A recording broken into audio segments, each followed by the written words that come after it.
Eh, la crítica de Bemba Berg a Marx, a ver, aquí hay un problema un poco técnico, tal vez tengo que meterme en un problema un poco técnico. La crítica de Bemba Berg a Marx tiene que ver también con un problema con el que se había encontrado Ricardo, David Ricardo. David Ricardo es el economista burgués, digamos, pero que antecede a Marx, en el sentido aparte también de que David Ricardo reivindicó la teoría del valor trabajo. La teoría del valor trabajo, dice Ricardo, dice que el valor de las mercancías está dado por el trabajo invertido en producirlas, bien es el trabajo el que genera el valor, y dice Ricardo, los precios de las mercancías entonces son proporcionales a los tiempos de trabajo invertidos en las mercancías. ¿Bien? Si yo digo, por ejemplo, que 10 pesos eh, eh, expresan una hora de valor, ¿bien? Una hora de tiempo de trabajo socialmente necesario para producir la mercancía, entonces yo puedo decir que una mercancía A que vale 100 pesos, bien, tiene encerrado, dice Ricardo, 10 horas de trabajo. Ese es el razonamiento básico de Ricardo.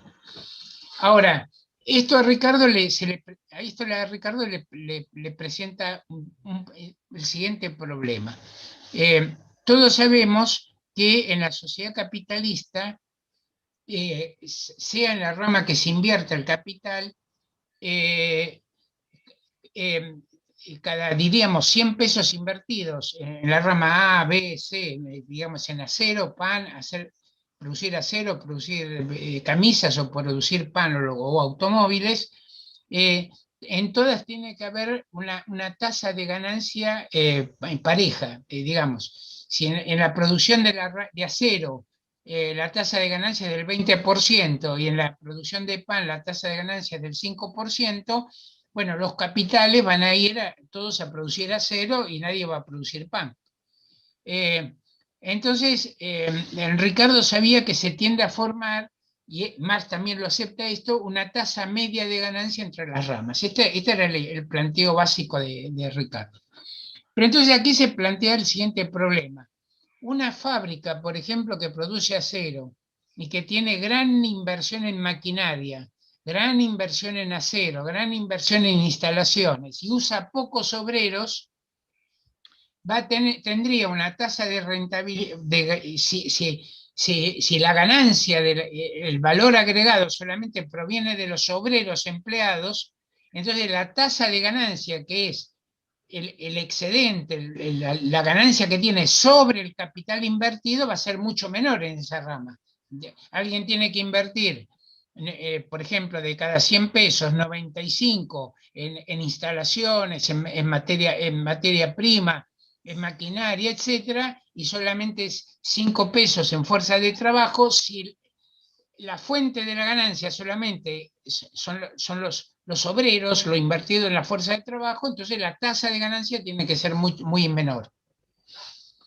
Ricardo trató de solucionar este problema ya en el capítulo 1 de su libro Los Principios de la Economía Política y la Tributación. Bueno, él trató de solucionar esto y no pudo. Le da vueltas y vueltas. Hay 4 ediciones del libro de Ricardo. Sí, lo hizo, ese capítulo lo escribió, lo reescribió, bueno, y no logra solucionar el problema. Él al final como que se rinde de esto y dice, bueno, los precios de las mercancías son determinados por los tiempos de trabajo, ¿bien? Es decir, la fábrica de acero ahí determinaría el precio por el capital invertido más el valor generado por los 5 obreros, digamos, por los obreros invertidos, por lo invertido en fuerza de trabajo.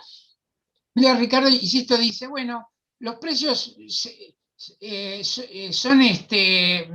son proporcionales a los tiempos de trabajo con, dice, oscilaciones del 6-7%, desviaciones del 6-7% para que se iguale la tasa de ganancia. Por eso después algún neoclásico se burló de Ricardo y dijo, la teoría del valor de Ricardo es una teoría del valor al 93%, ¿no? Diciendo, no sirve. Bueno, Marx hereda este problema de Ricardo. Marx en el capítulo 1 dice los precios son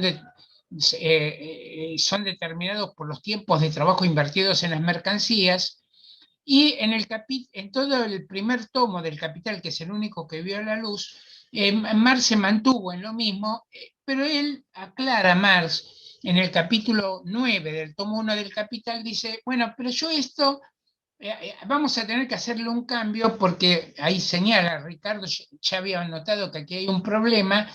Más adelante vamos a mostrar que esto tiene que formularse de otra manera. Eh, y Marx le hace una crítica a Ricardo diciendo, Ricardo trató de solucionar este problema en el primer capítulo y no se dio cuenta que tenía que ir más lentamente, ¿no? Explicar primero cómo surgía la plusvalía, cómo era el valor, bueno, qué era el capital invertido en maquinaria, es decir, tenía que haber tardado más, Ricardo, ¿bien? Dice Marx en otro texto. Bueno, el hecho es que Marx de todas maneras publica solamente ese tomo 1 y siempre quedó pendiente que estaban los borradores del tomo 2 del Capital y del tomo 3 del Capital. Entonces Bemba-Berg ahí escribe un famoso artículo donde dice, Marx nunca publicó el tomo 2 y el tomo 3 del Capital porque sabe porque no puede resolver el problema en que se empantanó Ricardo, es decir, no tiene solución, y entonces esto demuestra el fracaso de la teoría de Marx, ¿no? Todo el sistema de Marx se derrumba por esta cuestión, ¿no? Ha fracasado, como diciendo, miren, aquí está la prueba. Rolando, en Eh, esto, perdón que interrumpa, no, pero von Baber no hablaba también de que no podía saberse, digamos, la tasa de inversión que iba a necesitar un capitalista para poder hacer una empresa y que Marx estaba, digamos, obviando esa, digamos, que tomaba como plusvalía lo que tenía que ser justamente la tasa de inversión, un excedente que el capitalista necesitaba para reinvertir. ¿No estaba eso también en la crítica de von Baber? no, yo eso no, por lo menos no es una crítica significativa, no la veo como una crítica.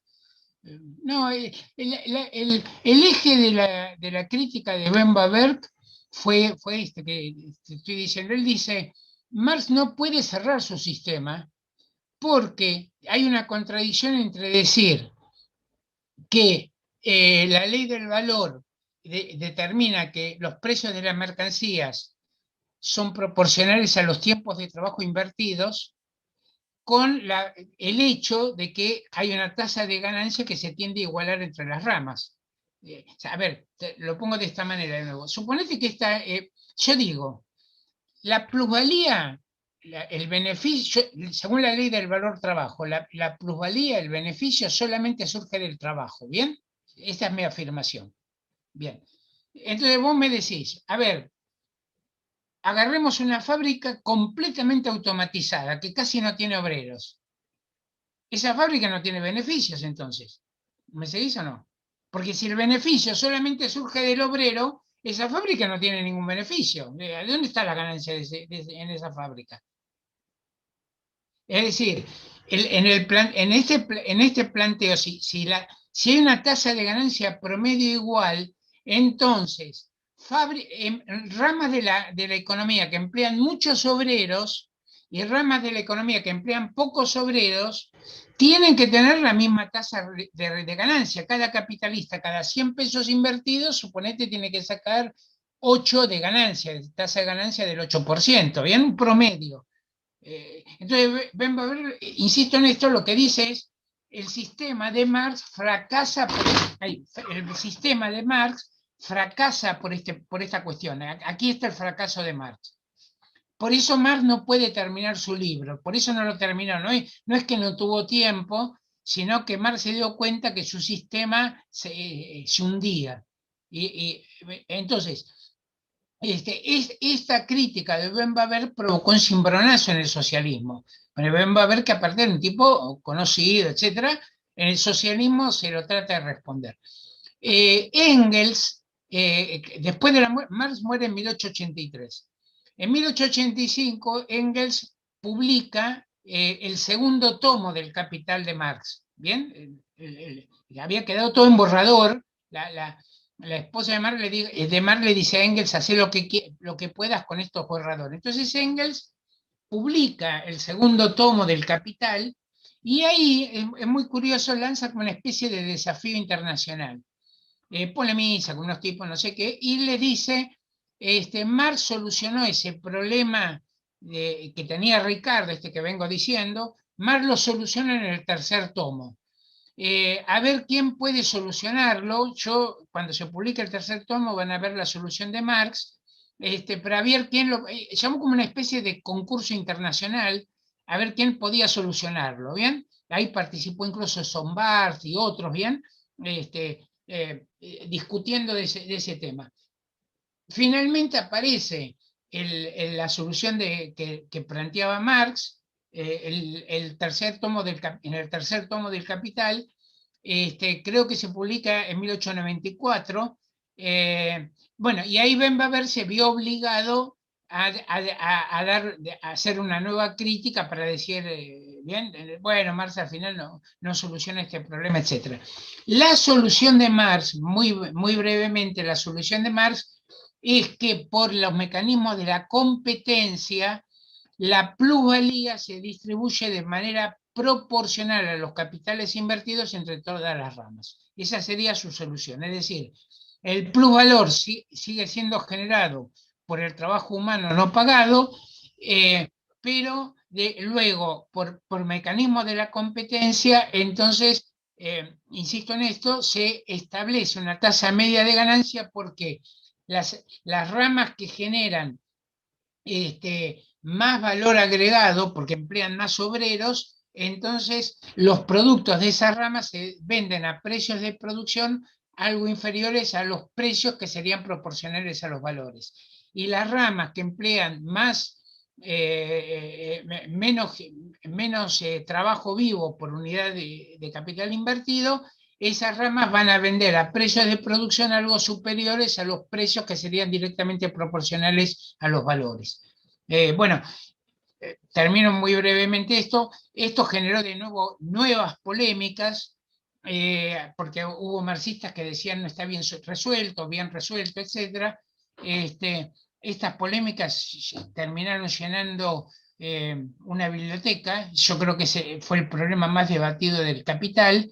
Y yo creo que en los últimos años, para decir 10, 15 años, bueno, yo creo que hay muchos trabajos. Yo cito uno, a Fred Mosley de Estados Unidos, que hizo como la recapitulación de todas estas discusiones, y yo creo que efectivamente se puede demostrar que hemos demostrado que la solución de Marx era coherente, con algunas formulaciones de Marx que en realidad no cierran del todo. Bien, habría que modificarlas un poco.